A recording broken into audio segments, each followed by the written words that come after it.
Allora, iniziamo subito che già il Signore ci ha benedetto con una potente unzione, gloria a Dio.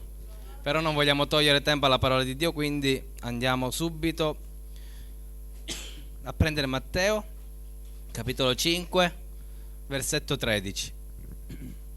E ci alziamo, è un versetto solamente, per il momento, è uno solo.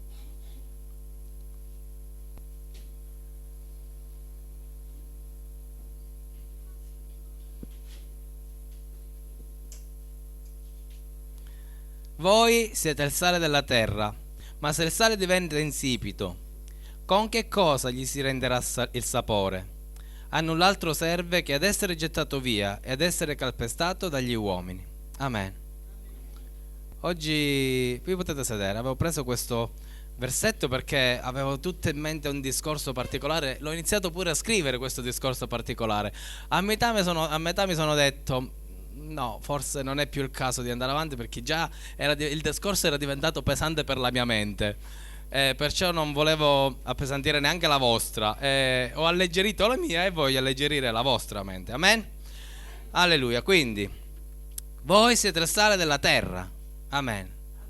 Chi si sente sale della terra? Sicuri siete? Chi vuole essere sale della terra? C'è qualcuno che non la alza? Sicuri siete? Siete sicuri? Non vi sento. Non è un sì convintissimo.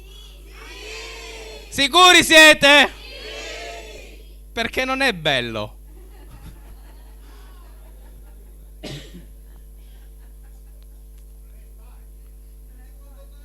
Non è bello e non è facile. Perché essere sale della terra vuol dire avere una responsabilità. Amen. Cioè io a casa mia oggi, no, l'altro giorno Antonietta ha la responsabilità in cucina di mettere il sale nella pentola dell'acqua. Sempre, anche quando cucino io. Va bene? Se Antonietta si dimentica di mettere il sale, mangiamo tutti male a casa. Meno male che siamo solo 3. Perché se fossimo di più... È vero, amore mio, dove sei? Ok, quindi essere sale della terra è responsabilità. È una bella responsabilità. Va bene, perché chissà perché quando si parla delle cose del Signore e si parla di responsabilità delle cose del Signore, tutti si tirano indietro. No, però in realtà nella vita noi viviamo di responsabilità. Responsabilità verso la nostra casa, verso il lavoro, verso le altre persone, verso anche la legge italiana, verso coloro che ci stanno intorno. Non è che possiamo fare tutto quello che vogliamo. Noi viviamo di responsabilità. Se no non saremmo adulti, saremmo bambini. Amen. Andretta, io sto leggendo un libro come abbandonare le cose da bambino. È una materia universitaria. Ed è un libro che è perfetto per molti di noi. Perfetto. Perché noi non vogliamo abbandonare le cose da bambino. Quindi, essere sale vuol dire responsabilità. Amen? Quindi Gesù era sale. È vero? Sì o no? Gesù era sale della terra perché lui ha dato inizio alla sua grande opera, cioè lui ha messo quel sapore nel mondo che mancava.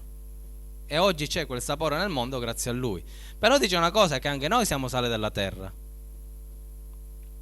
Va bene, Gesù ha preso su di sé la responsabilità di essere sale della terra. E noi dobbiamo prendere su di noi la responsabilità di essere sale della terra. Amen. Sale della terra non significa che noi siamo buttati a terra, perché la terra col sale muore. Sale della terra è inteso come qualcosa che dà sapore a questa terra, a questo mondo. Sale della terra, siccome questo versetto è l'inizio, insieme alle beatitudini, è l'inizio di un grandissimo discorso da parte di Gesù che è chiamato il discorso del monte. Prende 3 capitoli interi questo discorso. E lui inizia così: voi dovete essere sale della terra. E poi in tutti questi 3 capitoli spiega come essere sale della terra. Quindi vi invito ad andarvi a leggere Matteo 5, 6 e 7. Che se vogliamo essere sale della terra, chi vuole essere sale della terra? Vi dovete leggere questi 3 capitoli. Amen. Quindi il sale ha 3 caratteristiche. Il sale abbiamo detto che condisce, possiamo preparare tutte le belle pietanze di questo mondo, possiamo fare i più bei piatti di questo mondo. Guardate che addirittura anche nei dolci va il sale. Potete fare tutte le più belle portate di questo mondo e imbandire una tavola con qualcosa che è visivamente bello. Amen. Che attira le persone, che le può nutrire, ma appena le persone assaggiano e non sentono il sale, o non mangiano o fanno finta di mangiare e non mangiano lo stesso. Noi abbiamo una grande responsabilità, cioè che noi non dobbiamo essere solo apparenza, dobbiamo essere sostanza.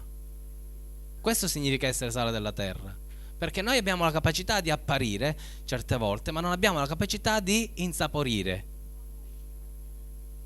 Non siamo sostanza vera. O tutto quello che facciamo diventa così insipido, senza sapore, che va buttato. Amen. Quindi dobbiamo essere sostanza, dobbiamo essere sapore in tutte le opere che noi facciamo, in tutto quello che il Signore ci dà da fare.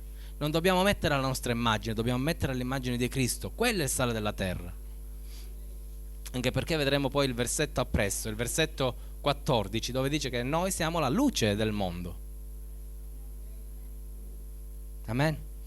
Poi la seconda caratteristica del sale stimola la sete. Lo sapevate? Il sale stimola la sete. Quindi quando noi mettiamo sale nelle pietanze, questo stimola la sete. Spiritualmente questo vuol dire che se noi imitiamo Cristo e diamo sapore alle cose, le persone hanno sete di Cristo, vengono attratte da Cristo, vengono attirate per mezzo nostro a Cristo. Ma siamo noi lo strumento di questa sete, che siamo noi quelli che provochiamo questa sete nelle persone. Se le persone non vedono in noi il sapore di Cristo, non ne hanno sete di Dio, non ne possono avere. Amen. Noi siamo quella potenza che il Signore ha detto che qualunque cosa chiederemo nel suo nome la otterremo. Amen. Noi abbiamo ricevuto questa potenza di sale nella nostra vita. Noi possiamo e dobbiamo prendere questa responsabilità su di noi, perché se le persone ci guardano e non vogliono vedere solo la bella faccia che abbiamo fatto la barba, la giacca, i capelli sistemati, le persone vogliono vedere il sapore divino nella nostra vita, che non è solo il sorrisino quando ci vediamo, è sostanza sempre. Amen. La terza caratteristica del sale è che purifica. Anticamente il sale si usava per conservare gli alimenti, perché uccide tutti i batteri, tutti quegli agenti patogeni che fanno andare a male gli alimenti. E il sale è un purificatore. Quindi noi, con la nostra azione salina, noi purifichiamo noi stessi e purifichiamo le persone che stanno accanto a noi, ce le rendiamo idonee a ricevere la parola di Dio e ci rendiamo idonei a ricevere la parola di Dio. Amen. Vedete quanta responsabilità c'è nella nostra vita? Gloria a Dio. Dì alla persona accanto a te: tu sei sale della terra. Di nuovo, tu sei sale della terra. Visto che dietro c'è qualcuno che è solo, giratevi verso la persona che è dietro di voi, glielo dite pure a lui: tu sei sale della terra. Amen. Il sale ha anche altre due caratteristiche. Allora, nella parola di Dio ce ne sono tantissime caratteristiche del sale, ma io ho scelto queste altre due perché mi sembravano belle da condividere. Numeri 18, versetto 19. Io do a te e ai tuoi figli e alle tue figlie con te come statuto perpetuo. Di la persona accanto a te: perpetuo. Perpetuo. Tutte le offerte elevate di cose sante che i figli di Israele presentano all'Eterno. È un patto. Dì alla persona accanto a te: patto. Perpetuo. Patto. Perpetuo. È un patto di sale. È un patto di sale. È perpetuo davanti all'Eterno, per te e per la tua progenie con te. Il sale rappresenta la fedeltà, la costanza, l'amicizia, l'alleanza. Il sale, e ascoltate qua perché questa è una curiosità, il sale non diventa mai insipido. Però Gesù ha detto sopra, che ha detto: voi siete il sale della terra, ma se il sale diventa insipido, com'è che Gesù dice che il sale diventa insipido? Ma in quest'altra parola, la parola di Dio ci dice che non diventa mai insipido, perché il sale non diventa mai insipido. Ecco perché il Padre in questo versetto dice: un patto di sale ed è perpetuo, perché il sale non diventa mai insipido, resta così per sempre. Può perdere la sua salinità poco, ma mai va male il sale. Il sale è sempre sale. Però Gesù dice che diventa insipido. Chi se lo sa spiegare? Io neanche me lo sapevo spiegare. Io, confrontando questi due versetti, dissi: c'è qualche cosa che non va. C'è qualche cosa, la parola di Dio dice sempre la verità, per cui sono io quello che capisce male. E in genere siamo noi che capiamo male. Perché noi non abbiamo vissuto nel tempo di Gesù, quindi in realtà noi non percepiamo bene quello che Gesù voleva dire al suo tempo. Per cui il segreto ve lo svelo io. In pratica Gesù sta dicendo qualcosa che è paradossale. È come se un figlio, no? Per chissà quale ragione non è più figlio del padre, no? Legalmente si può fare, ma nella carne i tuoi geni sono sempre quelli, va bene? Quindi in questo caso, se succedesse una cosa del genere, sarebbe un paradosso, è impossibile. Mi seguite? Il sale, Gesù sta dicendo del sale la stessa cosa, cioè il sale non diventa mai insipido, ma se paradossalmente dovesse diventare insipido, verrebbe accettato. Perché sta dicendo questo? Perché mentre lui sta parlando alle persone che l'ascoltano, in realtà Gesù sta parlando di un altro tipo di sale. C'è un altro tipo di sale, come c'è anche un altro tipo di figlio. Noi siamo diventati figli di Dio, ma non siamo figli di sangue. Gesù è figlio di sangue, tra virgolette. Gesù è l'unigenito figlio, simile al Padre. Gesù solo è Dio, noi non siamo dei come Lui, va bene? Ma noi siamo diventati figli come Lui, quindi per il sangue di Gesù siamo figli di sangue, anche se non siamo di sangue. Ok? Noi non siamo, come ve lo spiego, unigeniti. Cioè Dio non ci ha generati come ha generato il figlio, ma per mezzo del figlio noi siamo come il figlio. Paradosso. Può avvenire il contrario, cioè che non può avvenire il contrario, cioè un figlio che è geneticamente figlio di suo padre non può diventare geneticamente un'altra cosa, è impossibile. In questo caso Gesù sta dicendo una cosa del genere perché ai suoi tempi si usava, ma anche ora c'è un altro tipo di sale. Non ve lo so dire come si pronuncia in arabo o in ebraico, ma in italiano è un tipo di sale che è impuro, è particolare come sale. Quel sale è inutile. E in genere che cosa ci fanno con quel sale? Siccome se lo gettano in mezzo alla terra, uccide, perché sempre sale è. Ma è un sale che è insipido, non ha sapore, ha lo stesso effetto del sale, ma è senza sapore. Allora che fanno? Tutt'oggi prendono questo sale a pietre e lo buttano in mezzo alle strade, soprattutto quelle di campagna, diciamo, le trazzere, come le chiamavano anche, no? In modo tale che queste belle trazzere non ci cresce l'erba sopra e allo stesso tempo, come dice la parola di Dio, che succede? Viene calpestato dagli uomini. Quindi Gesù sta dicendo che il sale è particolare, cioè nel senso che noi sappiamo che secondo la parola di Dio, ma in realtà chimicamente e scientificamente provato, il sale non cambia mai sapore, non diventa mai insipido, leggermente può diventare insipido. Però Gesù ci sta dicendo che paradossalmente noi possiamo diventare quel tipo di sale che viene gettato sulla strada, che è inutile. È come quando parliamo del grano e della zizzania, quando sono piccoli, quando non è né erba e mangolavore. Seguitemi, no? Non si capisce qual è il grano e qual è la zizzania. La stessa cosa vale per questo tipo di sale. Noi si vede che tipo di sale siamo dal sapore che diamo. Che tipo di sale sei? Dai sapore alla tua vita, dai sapore alla vita delle persone, dai sapore all'opera di Dio, o sei un sale insipido?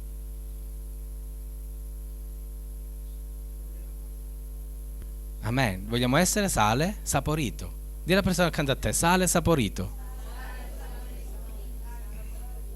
Quindi quando arrivate a casa prendete un pizzico di sale. No, non ci fate niente, perché sennò pare che facciamo sapere che cucinate, mi raccomando. Il sale mettetelo ovunque perché è buono, non tanto, ma comunque serve. Amen. 2 Re 2:19. Ora gli abitanti della città dissero ad Eliseo: ecco, il soggiorno in questa città è piacevole, come il mio signore può constatare, ma le acque sono cattive e il paese è sterile. Dì alla persona accanto a te, sterile, senza vita. Senza vita.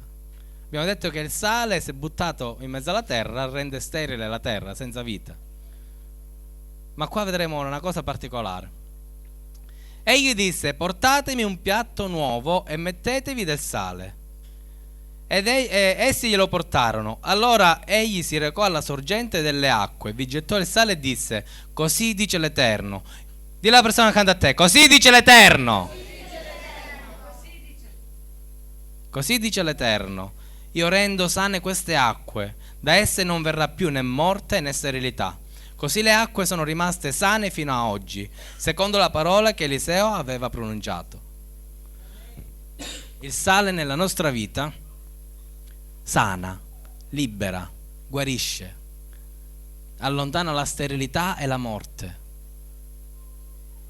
Certo non il sale del mondo, il sale comune, ma il sale del cielo. È la presenza di Dio nella nostra vita. Amen. Quindi ci dobbiamo fare riempire di questo sale celestiale e dobbiamo essere noi stessi sale celestiale, perché solo così noi abbiamo la possibilità di liberare le persone. Guardate che il discorso poi io la portavo nella direzione della preghiera. La preghiera è importantissima nella nostra vita perché è il sale veramente nella nostra vita. Se noi ci scordiamo di pregare, noi diventiamo insipidi, diventiamo senza sapore. Non il sale che è dentro di noi diventiamo senza sapore, perché il sale viene a mancare dentro di noi. Amen.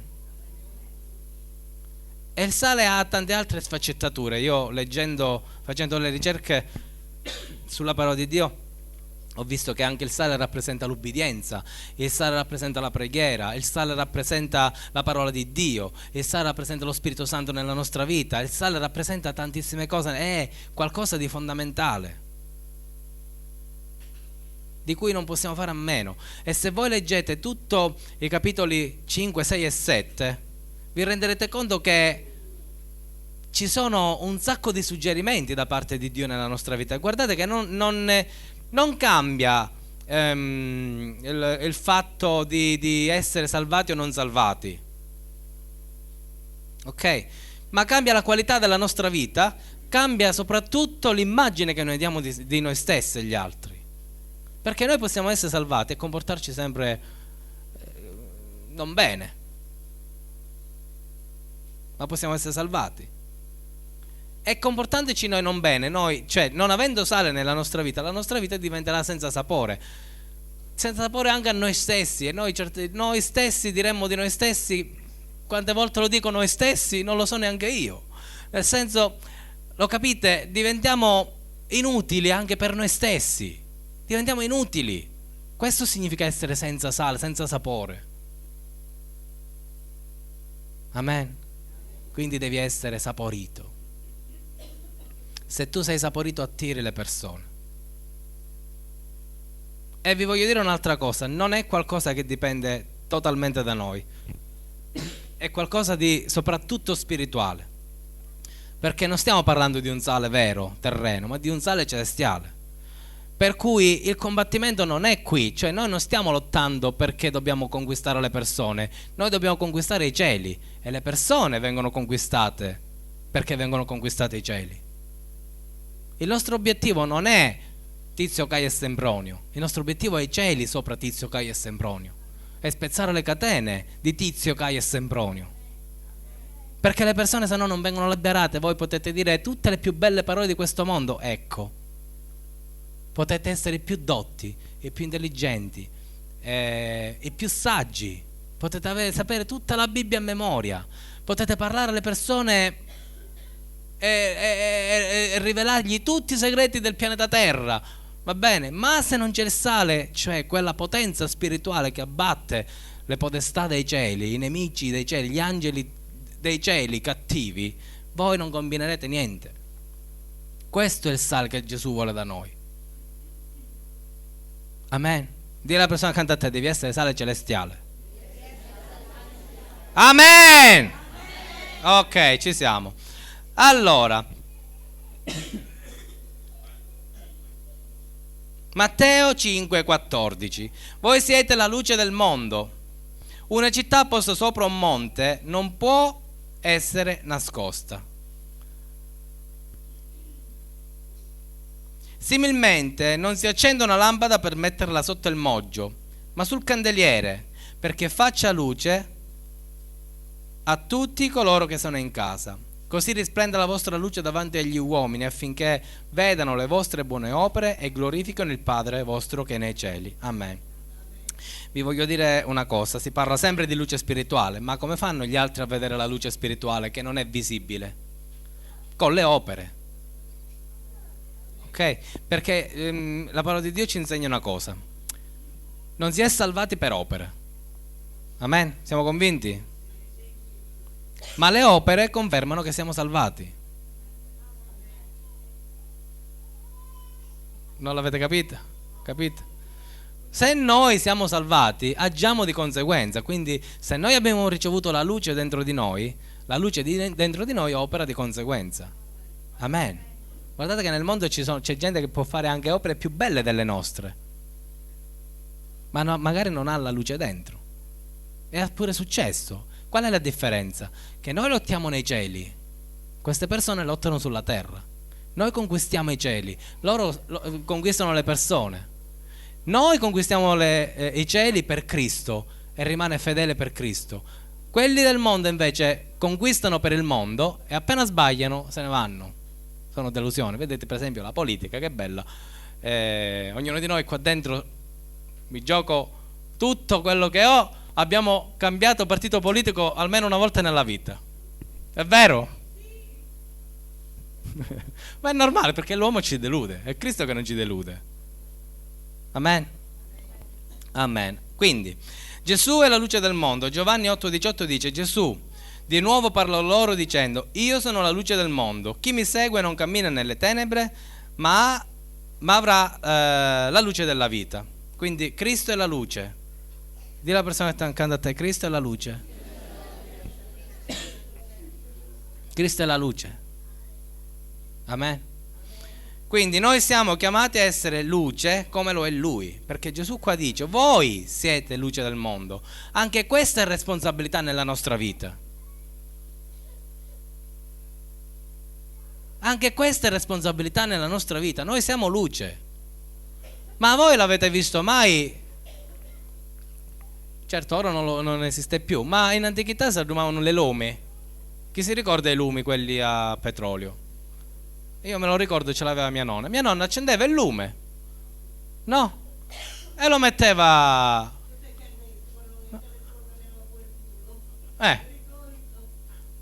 E lo metteva nel bagno e chiudeva la porta e restavamo tutti al buio. E illuminava il bagno. Oppure lo metteva sotto il letto. E chi illuminava? La polvere. È responsabilità essere luce. E non responsabilità nei miei riguardi. A me non mi interessa niente. Sappiate che tutto quello che facciamo lo facciamo per Cristo. Noi viviamo e moriamo per Cristo. E siamo luce e sale per Cristo. Non per me, non per la Chiesa. Certo, poi tutte queste cose Gesù dice bisogna pur farle. Amen. Ma se noi non abbiamo la visione chiara nella nostra vita che siamo luce per Cristo, e siamo luce non per essere nascosti, ma luce per essere messi come luce per le persone, noi siamo un esempio per le persone. Noi siamo punti di riferimento. Una città posta sopra una montagna di notte si vede, è un punto di riferimento. Io non lo so quanti di voi hanno notato che da qualche giorno hanno acceso delle luci E da lontano sembra un UFO che ha atterrato sulla terra, sono una fila di luci. Si vede pure d'acqua viva, in alcuni punti io lo vedo pure d'acqua viva. Quello per me è un punto di riferimento, perché so che dietro quella montagna c'è Resuttano. Da ovunque, esatto, hanno aperto questa centrale elettrica, da poco hanno acceso queste luci. Ovunque voi vedete quelle luci, sappiate che lì dietro o nei paraggi c'è Resuttano. Va bene? Non dico la montagna Cammarata, perché la montagna Cammarata è alta e si vede, e lo sappiamo perché siamo nati con questa idea. Ma quelle luci che hanno acceso ora, molti si chiedono: ma so più non è Resuttano. Probabilmente non so se è territorio Resuttano, però è lì. Da lontano si vede. Io l'altro giorno lo vedevo nella nebbia e disse: sarà atterrato un UFO. No, io non ci credo all'extraterrestre, però da lontano sembrava una navicella che era atterrata. Le luci sono messe per essere segni, noi siamo segni. Chiaro? E mi dispiace, se avete accettato Gesù nella vostra vita, rassegnatevi, siete diventati luce. Amen. Dile alla persona accanto a te: rassegnati, sei luce. Amen. Allora, 3 caratteristiche della luce: illumina, chiamati a far conoscere le cose vere del regno dei cieli. Quindi se siamo luce dobbiamo portare le cose del regno dei cieli, non possiamo portare le nostre cose. Amen? Sì, convinti siamo. Ok. Riscalda. La luce riscalda. E quindi siamo chiamati a portare amore, affetto, comprensione, misericordia. Amen? Poi dà energia. La luce dà energia. Quindi siamo chiamati anche a stimolare, incoraggiare, scuotere e riprendere. Amen. Significati spirituali della luce: 1 Giovanni 1,7. Ma se camminiamo nella luce come Egli è nella luce, abbiamo comunione gli uni con gli altri. La luce riunisce, le tenebre dividono. La luce ci rende fratelli e ci unisce. Le tenebre dividono. Avete mai visto persone nelle tenebre che si cercano l'uno con l'altro? Magari si trovano, ma non trovano la persona che vogliono trovare. Chissà chi trovano. Ma nelle tenebre si vaga, nella luce si ci riconosce. Amen. Quindi nella luce si ci riconosce, nelle tenebre no. Alleluia. Amen. Quindi chi cammina nella luce stimola chi non cammina a voler cercare la luce. Se noi siamo luce e le persone vedono luce in noi stimoliamo le altre persone a voler diventare luce, o comunque diventiamo dei fari, delle luci, dei punti di riferimento. E questo è importante, soprattutto in un mondo dove ormai i punti di riferimento scarseggiano. È vero? Efesini 5,9. Poiché il frutto della luce consiste in tutto ciò che è bontà, giustizia e verità. Quindi, il frutto della luce. Dì alla persona accanto a te: frutto della luce. E qua vediamo ora chi è quello illuminato. Non gli illuminati, quelli del mondo. Chi è illuminato dalla grazia. La luce è uguale a bontà. Quindi bontà, giustizia e verità. Nelle tenebre c'è malvagità. Che cosa fai nella tua vita? Sei nella luce e operi bontà, o nascondi qualche cosa nella malvagità? Nella luce c'è giustizia, nelle tenebre c'è ingiustizia. Giustizia intesa alla maniera di Dio, non giustizia giustizialista, giustizia nella grazia. Amen. Noi siamo chiamati a portare giustizia, sì, ma nella grazia, cioè sempre con amore, sempre con amore. Poi la luce indica verità, le tenebre indicano menzogne. Quindi è importante che il frutto, vedete, noi giudichiamo le persone se sono malvagie, se sono ingiuste, se sono menzognere, se sono buone, se sono giuste o se sono nella verità. Sbagliato. Noi sbagliamo. Noi giudichiamo le persone a secondo quello che fanno nella loro vita. È sbagliato. Perché abbiamo detto che non si parla di cose materiali, si parla di cose spirituali. Le persone che non conoscono Cristo agiscono sempre nella maniera sbagliata, perché sono sempre nelle tenebre. Anche le cose buone che fanno sono sempre sbagliate. Perché allora? Che cosa bisogna guardare nelle persone? Come sono spiritualmente? Perché è spiritualmente che noi dobbiamo combattere. È nei cieli il combattimento, non sulla terra. La preghiera non è rivolta a Tizio, Caio e Sempronio per convincere ad arrivare a Cristo. La preghiera è rivolta ai cieli, affinché scenda lo Spirito Santo e convinca di peccato, e convinca che devono ravvedersi, e li convincano di ricevere Gesù nella loro vita. La luce, noi siamo luce, ma siamo luce spirituale. Quella luce spirituale si manifesta anche nel mondo reale, nel mondo terreno. Ma se noi non abbiamo luce spirituale, noi non manifestiamo niente, manifestiamo noi stessi e manifestiamo sempre errore. Il frutto, noi dobbiamo guardare il frutto di quello che è, come dice? Il frutto della luce. Che cosa la nostra luce produce? Che cosa siamo noi? E come possiamo influenzare gli altri? Come li possiamo influenzare spiritualmente? Amen. Qua non siamo a mettere regola alle persone. Io non sono tipo che mette regola alle persone, perché Dio ha abolito la legge scritta sulla pietra, perché la voleva scrivere nel nostro cuore.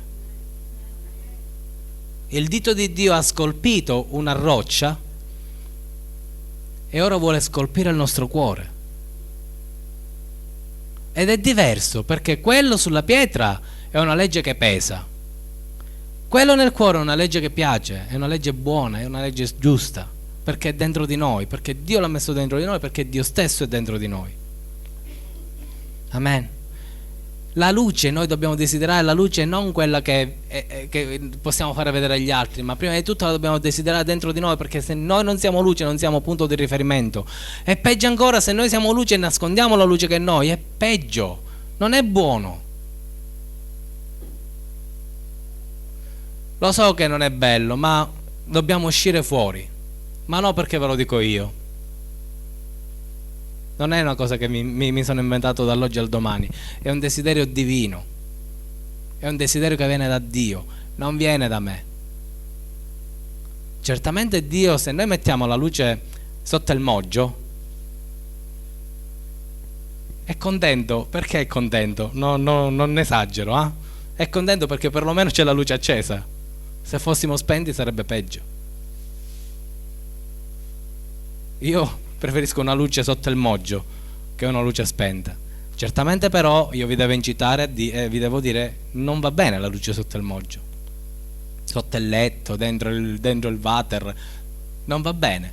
Bisogna metterlo in un posto che diventi punto di riferimento. Amen. Giovanni 8:12, e ho finito. Gesù parlò loro di nuovo dicendo: io sono la luce del mondo, chi mi segue non cammina nelle tenebre, ma avrà la luce della vita. Quindi Giovanni 8:12, la luce dà la vita. Dì alla persona accanto a te: la luce dà la vita. Quindi se questa luce voi la nascondete, il primo effetto è non dare vita. Se le persone attorno a noi sono morte, è perché noi non diamo vita. Se il sole si dovesse spegnere all'improvviso sulla terra, il primo effetto che la terra riceverebbe sarebbe ghiaccio, morte, fine, stop. Meno male che prima deve tornare Gesù. Amen. Quindi senza luce non c'è vita. La luce dà vita.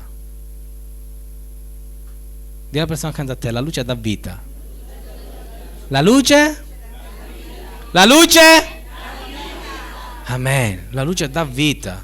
Cristo è la luce che dà vita. La sua luce in noi dà la vita, e la luce in noi dà vita agli altri. Questa è una grande responsabilità. Non l'ho scritta, ma vi voglio far ricordare quando Gesù disse a Pietro: ti do le chiavi del paradiso, quello che scioglierai sulla terra sarà sciolto nei cieli, Quello che legherai sulla terra sarà legato nei cieli. Quella chiave ce l'abbiamo tutti noi.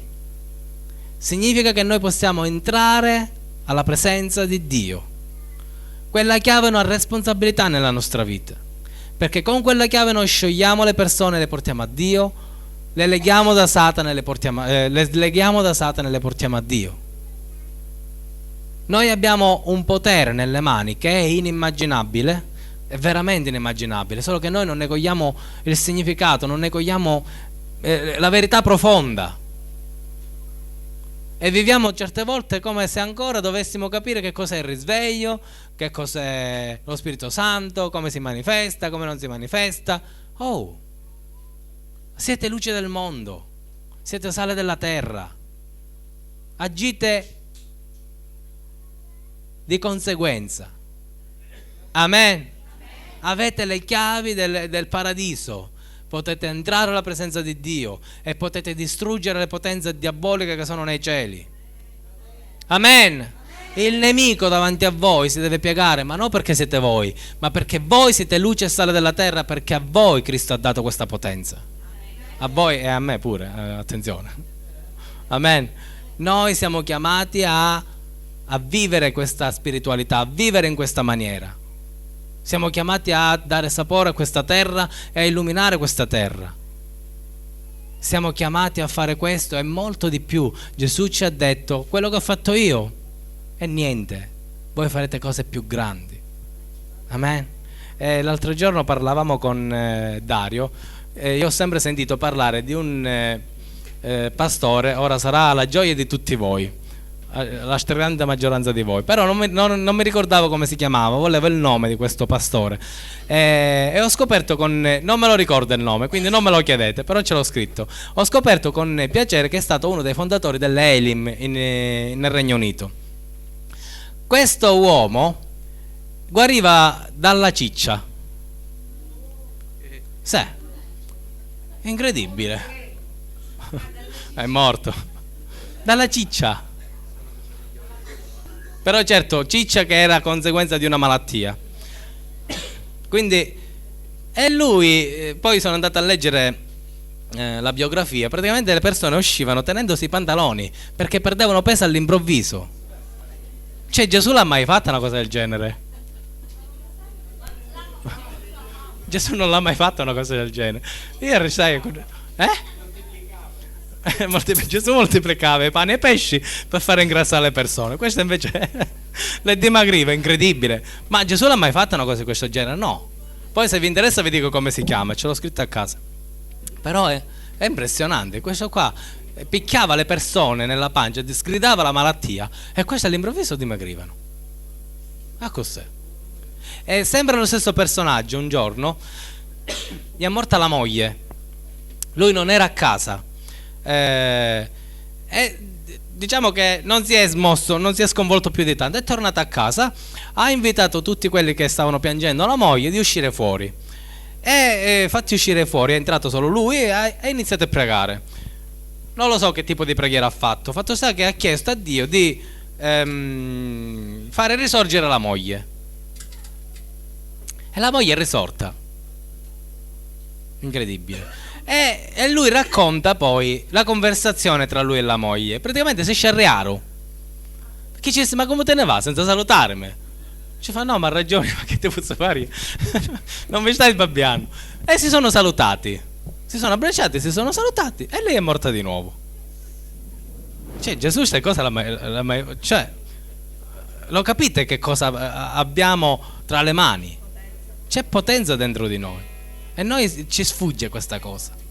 È vero pure che dobbiamo essere accorti, che dobbiamo essere, perché il sale è sapienza, la luce illumina, quindi dobbiamo riconoscere anche come agire, dove agire. Però in noi c'è qualche cosa che Cristo ha seminato in noi, qualcosa che è spettacolare. Cioè in noi ha messo un granellino di senape, niente, e noi non ci siamo accorti che quel granellino di senape per noi è diventato enorme, grandissimo, e non ce ne rendiamo conto. Nella pratica dovete prendere le persone che stanno male, che vi parlano, che vi dicono: sai, mi fa male la testa, mi fa male la schiena, mi fa male il ginocchio. Pregate per loro 2 secondi, non ci vuole niente. E vi assicuro che i primi a stupirsi della situazione sarete voi, non loro. I primi a dire: ma vero, ma sto bene.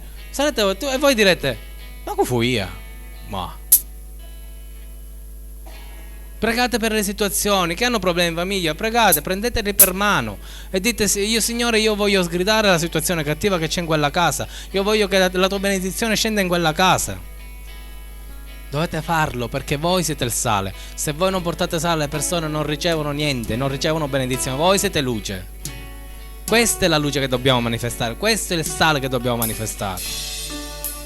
Noi dobbiamo vincere il diavolo nei luoghi celesti. Amen. Amen. Signore, noi ti vogliamo ringraziare. Vogliamo lodarti, Signore. Tu sei benedetto, degno di lode, di gloria e di onore. Vogliamo tenerci tutti per mano e pregare l'uno per l'altro. Allungatevi nel mezzo pure. Così. Signore, noi vogliamo pregare per la persona che stiamo stringendo per le mani. Vogliamo, Signore, chiederti per la persona che stiamo toccando, di farla diventare sale e di farla diventare luce, Signore. Noi vogliamo per il fratello o la sorella che abbiamo tra le mani, Signore, che tu intervieni con potenza, Padre, nel nome di Gesù Cristo. Davanti a te non c'è nessuno che è più in alto o più in basso. Tu non fai particolarità, Signore. La tua luce e il tuo sale sono per tutti noi, e la tua luce e il tuo sale si possono manifestare in noi nella stessa maniera. Intervieni, Padre misericordioso, nel nome di Gesù Cristo. Ti preghiamo per la persona che stiamo toccando, Signore. Benedici le sue mani, benedici la sua vita, Signore. Benedici i suoi pensieri, benedici, Signore, tutto l'essere suo. Benedicili, Signore. Cancella dalla sua mente, Signore, ogni ostacolo, ogni cosa che gli dice: tu non sei sale e tu non sei luce. Bugia! Nel nome di Gesù, vattene via. Tu sei luce e tu sei sale. La verità è questa: Cristo ti ha fatto luce, Cristo ti ha fatto sale. Tu non sei tenebra, tu non sei insipido, tu sei luce e tu sei sale. Nel nome di Gesù Cristo ricevi questa verità nella tua vita, ricevi questa potenza nella tua vita. Manifesta la luce e il sale nella tua vita, manifesta Cristo nella tua vita, nel nome di Gesù Cristo. Vieni, Signore. Guarisci, Signore, da ogni tenebra, perché tu sei luce. Guarisci, Signore, da ogni menzogna, perché tu sei luce. Guarisci, Signore eterno, da ogni bugia, perché tu sei luce. Guarisci da ogni morte, perché tu sei luce, Signore. Nel nome di Gesù intervieni. Manifestati, Signore, con potenza. Manifesta la tua gloria nella vita di mio fratello. Manifesta la tua gloria nella vita di mia sorella, Signore.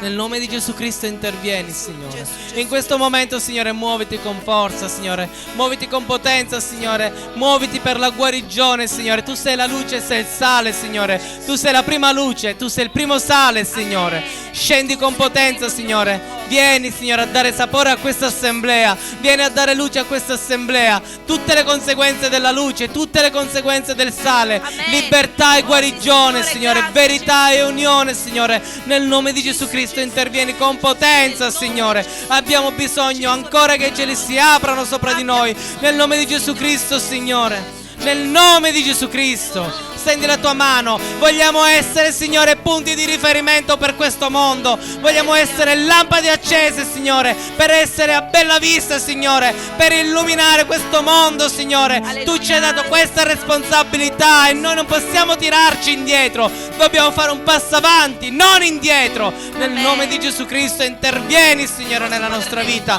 Fa, Signore, che questa verità divenga assoluta nella nostra vita. Fa, Signore, che il diavolo non ci rubi questa verità, trasformandola in menzogna. Questa è verità da parte dei cieli, e questa, Signore, vogliamo proclamare nella nostra vita e nella vita di coloro che tu ci vorrai dare, nel nome di Gesù Cristo, Signore. Alleluia, gloria a te, Signore. Santo, Signore, sei degno.